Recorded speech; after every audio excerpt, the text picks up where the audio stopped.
Welcome to the study of Following Jesus, Discipleship in the Gospel of Mark.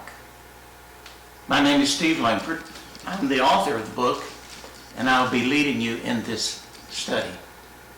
This study is designed, the book was written, to communicate the unique message in the Gospel of Mark. I assume that you understand, you know, some of the basic facts about the Gospel of Mark. It is the shortest of all of the four Gospels, and in all likelihood, it was the first Gospel to be written. There is evidence that the author of both Matthew and Luke used the Gospel of Mark as a foundation for writing their own Gospels. So in all likelihood, it was the first of the Gospels written. One of the unique features of the Gospel of Mark that is frequently overlooked is the way the Gospel writer writes his stories. The Gospel writer strings together a series of stories designed to develop a theme. The very first series in chapter 1 is designed to develop the theme that Jesus is the Son of God who proclaims a different kind of kingdom. The second series of stories happen in and around Capernaum. They emphasize the authority of Jesus, that he taught as one having authority, that he had authority over the demons, that he had authority to heal, that he had the authority to forgive sins. In this second series, the people began to flock to Jesus, and crowds began to gather around him. But they're not interested in what he has to teach. They're interested in his power and his healing. The third series, which begins in chapter 2, is a series of stories about the religious leaders and their criticism of Jesus in opposition to him. It ends with the statement that from there they went out to plot of how to destroy him. And these two factors, the response of the crowd interested only in his healing and the response of the religious leaders seeking to oppose him, led him to focus upon and choose his 12 disciples who would become his family. The theme of the fourth series, chapter 4, is a series of parables. And those parables then are followed by a series of what the biblical writer calls deeds of power. And in that series, the theme of faith is introduced. There's a series that take place only on Gentile territory. Chapters 8, 9, and 10 are three series in which he develops the essence of discipleship. Beginning with chapter 11 is the stories about his passion. The various series are reflected in the outline, my outline, of the Gospel of Mark in Appendix B within this book, in the back of the book. As you read the stories, individual stories, be aware of what series they fall in.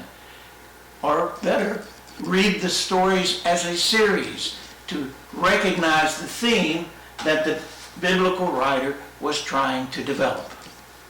My book is a commentary on the Gospel of Mark. It attempts to trace the biblical writer's thought from the very beginning through the end.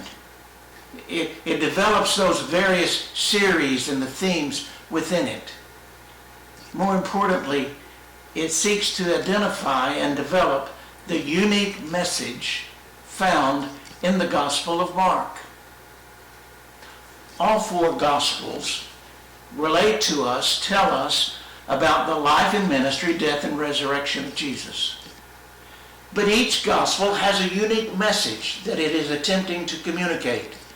That message is targeted to a unique, special audience. In the Gospel of Mark, I believe that the unique message is about discipleship. That theme is reflected in a healing story that Mark records in chapter 8 of his Gospel. Mark chapter 8, verse 22. Hear the Gospel. They, that is Jesus and his disciples, came to Bethsaida, some people brought a blind man to him and begged him to touch him. He took the blind man by the hand, led him out of the village. When he put saliva on his eyes and laid his hands on him, he asked him, "Can you see anything?" And the man looked up and said, "Well, I can see people, but they look like trees walking." Then Jesus laid his hands on the man's eyes again, and the man looked intently, and his sight was restored. He saw everything clearly. Then Jesus sent the man away to his home, saying, "Do not even go into the village." As you look at this healing miracle, the first thing that jumps out to us is that the healing required a second touch. Jesus anointed the man's eyes, but he was not able to see clearly. To see clearly required a second touch. The interesting thing is that Mark is the only gospel to record this story. That fact tells us that this story has significance for the gospel writer. Another interesting fact about this story is that it occurs in the very middle of Mark's gospel. It divides the gospel into halves, the first half and the second half. When you step back and you look at the healing miracle, you'll see that it took place in phases. The first phase, the man was blind. In the second phase, the man could see, but not clearly. In the third phase, the man could see clearly. When we look at the gospel through the lens of this healing miracle and those three phases, we begin to recognize something that would be easily overlooked in the gospel. In the first half of the gospel, the first 8 chapters, the disciples do not recognize that Jesus is the Messiah. They struggle to understand what Jesus was teaching. In other words, the disciples were blind. In the second half of the gospel, following this story, the disciples now recognize that Jesus is the Messiah, but they still struggle to understand what he was trying to teach them. Oh, now they can see, but not clearly. They need a second touch in order to see clearly, not only to recognize that Jesus is the Messiah, but to understand the things he taught about the Messiah. That second touch comes in Jesus' death and resurrection. Only then are they able to see clearly. The unique message of the Gospel of Mark is discipleship. This story of the healing of the man that required 2 touches is actually the story of the disciples. The man is a metaphor for the disciples in the gospel. This story tells us that discipleship is a process of moving from not being able to see to seeing a little bit to seeing clearly.